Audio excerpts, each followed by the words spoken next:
ಈಗ ಬರುತ್ತೆ ನೋಡಿ ಟ್ಯಾಕ್ಟ್ರಿ ಅದೇನೆ. ಹಾಂ ನೋಡಿ ತಿರ್ಗಾ ಲೆಫ್ಟ್ಗೆ ಬಂದವನು ರೈಟ್ಗೆ ಎಳೆದ್ಬಿಟ್ಟ ಅವನು. ಈಗ ಬರುತ್ತೆ ನೋಡಿ ಟ್ಯಾಕ್ಟ್ರಿ ಅದೇನೆ. ಹಾಂ ನೋಡಿ ತಿರ್ಗಾ ಲೆಫ್ಟ್ಗೆ ಬಂದವನು ರೈಟ್ಗೆ ಎಳೆದ್ಬಿಟ್ಟ ಅವನು. ಅವ್ನು ನಿಲ್ಸಿರ್ಲಿಲ್ಲ, ಹೋಗಿ ಬೈಕ್ನವ್ರು ಕಾರ್ನವ್ರು ಹೋಗಿ ನಿಲ್ಸವ್ರು ಅವನ್ನ ಅಷ್ಟು ಮುಂದಕ್ಕೆ ಹೋಗಿ.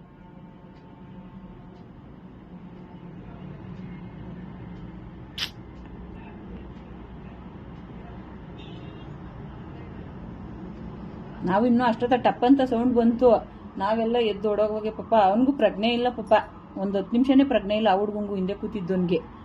ಇವರೆಲ್ಲ ಓಡೋಗಿ ಇದು ಮಾಡುವಾಗ ಅವಾಗ ಎದ್ದ ಅವನು ಪಾಪ ಆ ಹುಡ್ಗನೇ ತೆಗ್ದಿದ್ದಾನೆ ಹೆಲ್ಮೆಟ್ ಅವನು ತಲೆಗುಲ್ದು. ಪಾಪ ಹೆಲ್ಮೆಟು ಏನಾಗಿಲ್ಲ, ಅದು ಗಾಡಿಗುಲ್ದು ಹ್ಯಾಂಡ್ಲ್ ಇರುತ್ತಲ್ಲ ಅದು ಒಡ್ಕೊಂಡು ಅದು ಇಟ್ಕೊಂಬಿಟ್ಟಿದೆ ಅವ್ನು ಕುತ್ತಿಗೆಗೆ, ಗಾಡಿದ್ದೇನೆ ಬೈಕಿಂದು.